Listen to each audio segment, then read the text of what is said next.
As a finance executive, I walk into meetings all the time. People have their laptops, their phones, maybe if they're looking at their watch. We might even have a screen where there's a presentation in addition to all these other distractions. So before I tell you what my business does and the service I provide, I'd like to ask you a question. What do you think happens to humans when organizations move at machine speed? The truth is in the numbers. Disengagement costs our global economy $8.8 trillion annually. And that's lost in the loss of productivity and people just not being focused at work. In fact, the average employee is only focused at work about 2 hours and 53 minutes a day. Think about it. How often do you get a meeting notification? An email pops up. Your phone buzzes with a text. Someone walks in your door. How much time do you actually get doing focused work on the job that you're hired to do?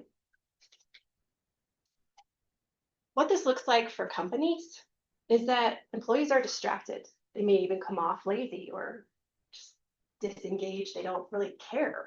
That's not really the truth. But burnout can be disguised as ambition. And a lot of the wellness initiatives that companies are putting in place now are not moving the needle. They may not even be used. What people are feeling, though, is that their nervous system is constantly on. They're in chronic fight or flight mode, and they feel like they're just having difficulty staying present. Disconnection from body, from nature, and from real relationships and connecting with one another. We upgraded our tools faster than we upgraded our habits, our boundaries, and our biological awareness of what's happening. Why are current solutions miss? Wellness programs are kind of like a Band-Aid. You're telling someone, here's a gym membership. You can go take this yoga course online. But are you really addressing what's happening that's causing them to feel unsettled? Or maybe you think, we'll just put another productivity system in place and we'll make work more streamlined and we'll get this knocked out in no time. But again, that's just asking people to move at a faster pace. Neither of these are addressing the root cause of what's really going on. And that is that we are designed to function differently than we're being asked to work. The reframe isn't another wellness program. The reframe is that it's a human capacity problem. Do you have the capacity to sit down and have a conversation with someone without feeling the tick of needing to look at your phone?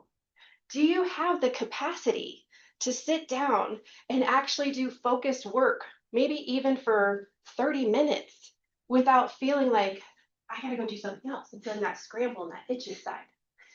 The technology that we have is causing us to have this capacity problem that we can't focus.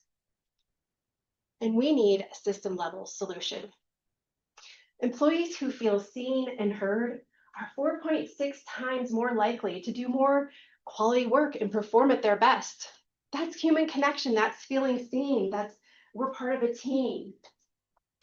And brief nervous system regulation breaks improve your focus and your decision quality.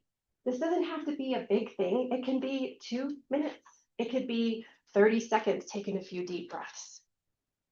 The solution isn't more technology. The solution is better human infrastructure. Lightful Living, it helps organizations navigate AI acceleration to strengthen human capacity through executive advisory, living circles, and the proprietary Light method. What makes us different? We're not another wellness program. We don't deliver workshops.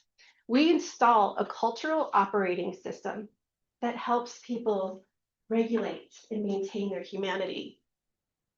It's an organizational infrastructure. The light method comes with 5 pillars. The 5 pillars are the core and the guts of everything that this company is built on. Lead with presence. Have intentional focus with your communication and your conversations. Have grounded regulation. Take breaks when you need them. Human connection. Thriving through sustainable performance.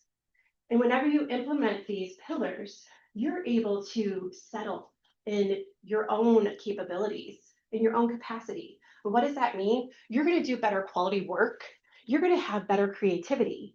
And if your company is trying to roll out AI and you want to win this AI race, guess what?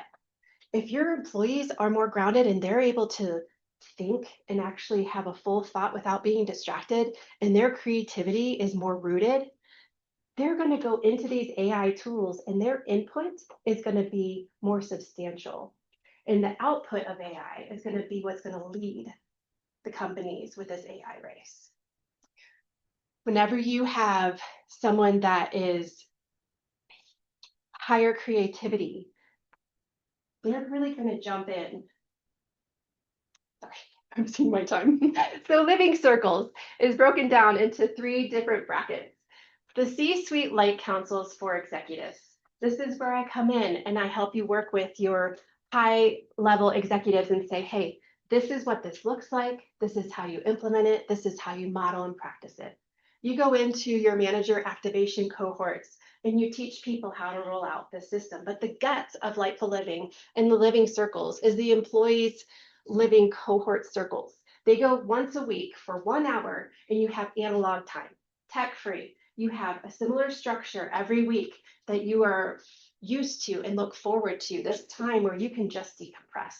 There's curriculum that goes along with it that teaches you how to have boundaries and how to put practices and goals into your life to be able to perform at your best. Who is this for? Organizations that want to protect human capacity. But most importantly, this is for leaders who understand that the organizations investing in human capacity today are going to be the ones that are going to lead the market tomorrow. Being a CFO and a finance executive, I can tell you that I'm seeing this firsthand. I'm not coming to you as a wellness coach or a life coach. I'm coming to you from someone who's inside these organizational walls and understands this and sees this from the bottom up. This is a true challenge and it is a true need.